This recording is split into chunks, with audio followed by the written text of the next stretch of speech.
सुन्दर, शान्त र हरित नगरी इटहरी।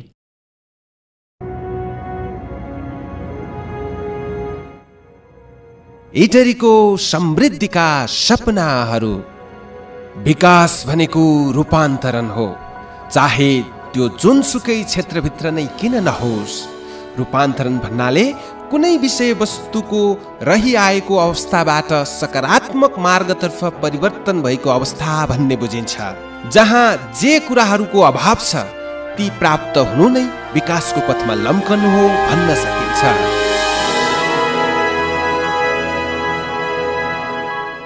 इटहरी तीव्र गतिमा विकसित हुँदै गइरहेको पूर्वी नेपालको व्यापारिक तथा यातायातको केन्द्रबिन्दु सहर हो। यो सहर धरान सहरको दक्षिणमा र विराटनगरबाट उत्तरमा रहेको छ। साथै यो सहरमा काठमाडौँ पछिका भव्य गगनचुम्बी महलहरू देख्न सकिन्छ। यो सहरको लोकप्रियताकै कारण धेरै मानिस बसोबास गर्दछन् र जनसङ्ख्या वृद्धि दर तीव्र गतिमा बढिरहेको छ।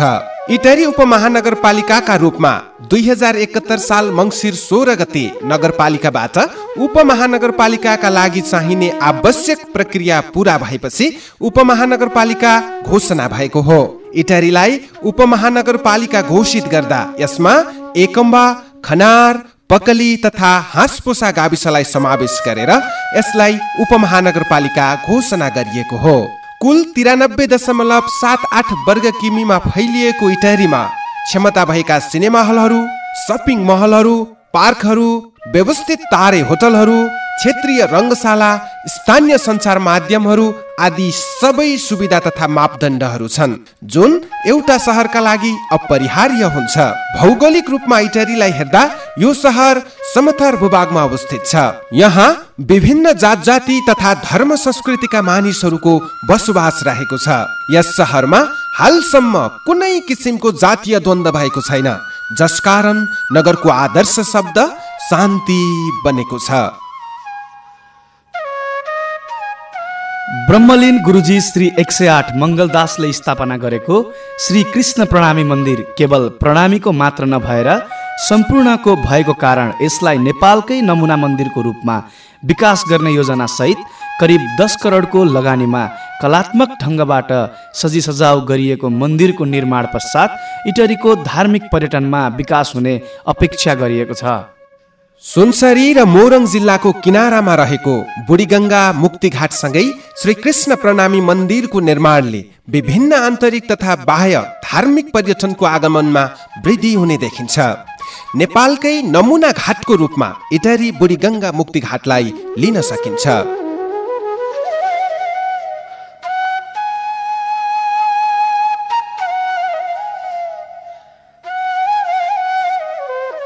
खेलकुदका लागि इटहरी हबकै रूपमा विकसित हुँदैछ। इटहरी रङ्गशालामा करोडौंको लागतमा खेल पूर्वाधारहरू अहिले पनि धमाधम बनिरहेका छन्। उपत्यका बाहिर पहिलो पटक इटहरी रङ्गशालामा झन्डै 1 दर्जन खेलका आधुनिक भवनहरूको निर्माण कार्य भइरहेको छ। अन्तर्राष्ट्रिय स्तरको 5 वटा कोर्ट सहितको फुटबल ग्राउन्ड निर्माणाधीन छन्। इटहरीमा खेल पूर्वाधारहरू मात्र बनिरहेका छैनन्, पछिल्लो समय राष्ट्रिय तथा अन्तर्राष्ट्रिय प्रतियोगिता समेत धमाधम भइरहेका छन्। निर्माणाधीन रङ्गशालामै 7औं राष्ट्रिय खेलकुद सम्पन्न गरिएको थियो। खेल खेल्नु स्वास्थ्यका लागि आवश्यक छ र समृद्धिका लागि पनि आवश्यक छ। विक्रम सम्वत 2053 साल असार 27 गते स्थापना भएको इटहरी खानेपानी उपभोक्ता संस्थाले सफा र स्वस्थ पानी सबैका लागि सधैँका लागि भन्ने नाराका साथ स्वच्छ खानेपानीको आपूर्ति दिँदै आएको छ। 18,000 भन्दा बढी घरमा पानीको पहुँच पुगेकाले इटहरीमा पानीको खासै अभाव भएको छैन। कुनै समय सिमै सिमले भरिएको इटहरीको तालतलैया क्षेत्र पर्यटकीय क्षेत्रको रूपमा रूपान्तरण हुन्छ भन्ने कसैले सोचेका थिएनन्। तर इच्छा शक्ति र सही व्यवस्थापन हुन थालेपछि इटहरी 2 र 3 वडामा रहेको तालतलैया सिमसार क्षेत्र अहिले 1 नम्बर प्रदेशकै नमुना पर्यटकीय क्षेत्रको रूपमा विस्तार हुँदै गएको छ। 76.75 हेक्टर जमिन मध्ये 21.5 हेक्टर क्षेत्रफलमा पर्यटन पूर्वाधारहरू निर्माण भइरहेका छन्। पर्यटकलाई मनोरञ्जन दिनका लागि तथा विभिन्न प्रकारका अनुसन्धानमा सहयोग पुर्याउने लक्ष्यका साथ तालतलैया पर्यटकीय क्षेत्रमा विभिन्न प्रकारका कलात्मक प्रतिमाहरूको निर्माण गरिएको छ। नेपाल ललित कला प्रज्ञा प्रतिष्ठानको प्राविधिक तथा आर्थिक सहयोगमा राष्ट्रिय तथा अन्तर्राष्ट्रिय मूर्तिकारहरूको उपस्थितिमा 28 वटा प्रतिमा निर्माण गरिएको छ। यहाँको प्रतिमालाई वरिपरिबाट हेर्दा छुट्टा छुट्टै आकृति देखिन्छ। German, Japan, Malaysia, Israel, Bharat र नेपालका मूर्तिकारहरूले ढुङ्गालाई कुँदेर मानिसको मुटुदेखि आमाको प्रतिमा, माछाको प्रतिमा, त्यसै गरी विभिन्न प्रकारका कलात्मक प्रतिमाहरूले तालतलैयाको सौन्दर्यतालाई थप आकर्षक बनाएको छ। विश्व सिमसारहरूको सूचीमा सूचीकृत गर्दै यस क्षेत्रको विविधताको संरक्षण र सम्वर्धन मार्फत स्थानीयको आय आर्जन बढाउनु प्रमुख प्राथमिकताको विषय हो। उपमहानगरको आर्थिक उन्नतिका लागि विद्यमान प्रशस्त सम्भावनाहरूमध्ये सबैभन्दा महत्त्वपूर्ण र सशक्त सम्भावना भएको क्षेत्र कृषि हो। कृषिको व्यवसायीकरण र व्यापारीकरण भनेको नै कृषिलाई मर्यादित, उन्नतिशील र आधुनिक पेसामा रूपान्तरण गर्नु हो। कृषिलाई उद्यम र कृषकलाई उद्यमी बनाउनु छ। उत्पादन, व्यापार र औद्योगिकरण आर्थिक विकासका महत्त्वपूर्ण पक्षहरू हुन्।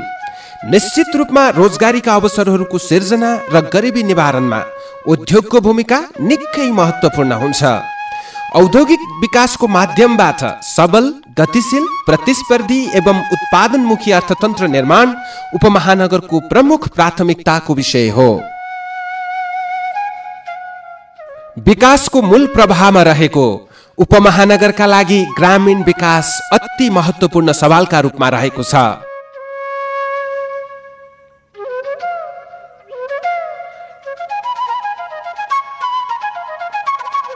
विकासका धेरै मोडलहरू हुने गर्दछन्, तर विकासलाई सार्थकता दिनका लागि एउटा उपमहानगरले सम्पूर्ण ग्रामीण भेग विकास गर्न सकेको खण्डमा मात्र विकासको मोडलले सार्थकता पाउन सक्छ। नगरको ग्रामीण क्षेत्रको जीविकोपार्जनको एउटा मात्र विकल्प कृषि पेसा हो।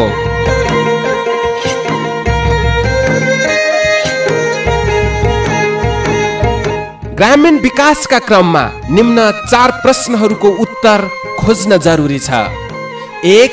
विकासले ग्रामीण तथा शहरी क्षेत्र बीचको दूरीलाई कम गर्न सकेको छ कि छैन?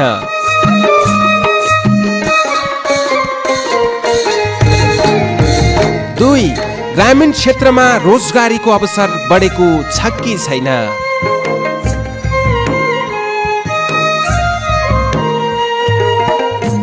3. ग्रामीण क्षेत्रमा गरिबी घटेको छ कि छैन?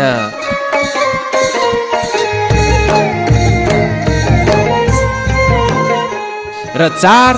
ग्रामीण क्षेत्रमा वातावरण सन्तुलनका लागि के कस्ता प्रयासहरू गरिएका छन्?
उपमहानगर अझै पनि परम्परागत कृषि प्रणालीमा आधारित छ।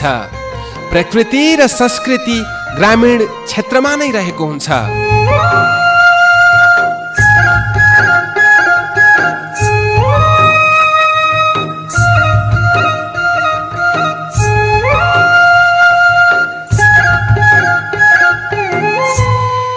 त्यसैले पनि ग्रामीण पर्यटनका सम्भावनाहरू गाउँमा नै हुन्छ।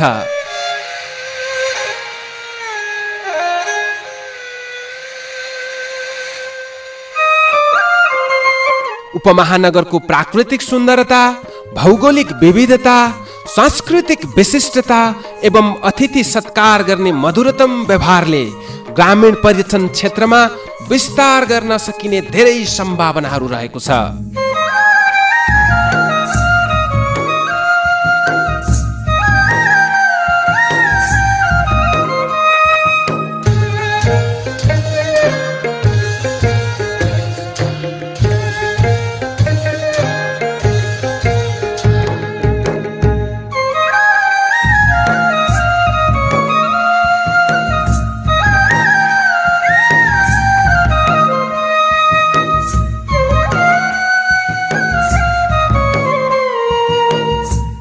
इटहरीको ग्रामीण समृद्धि उदाहरणीय रहेको छ।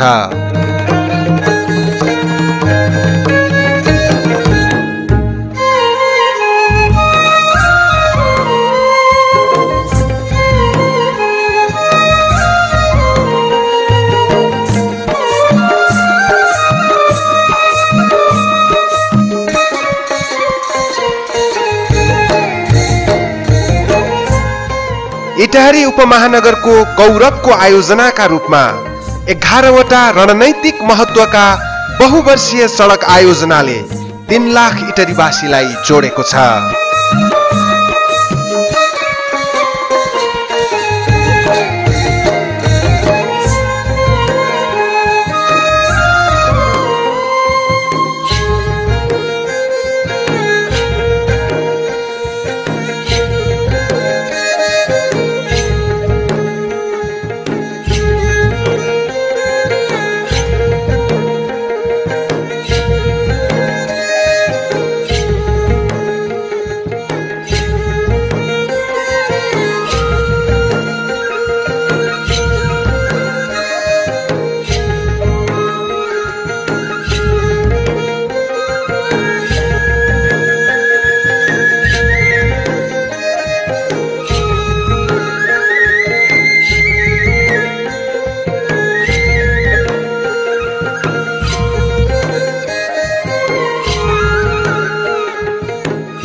समृद्ध इटहरीको लाइफलाइन ग्रामीण कनेक्टिभिटी, झुक्की झुपडीमा पिच, नगर बस सञ्चालनको तयारी तीव्र।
सुपर समृद्धि, बेटर फ्यूचर फर अल।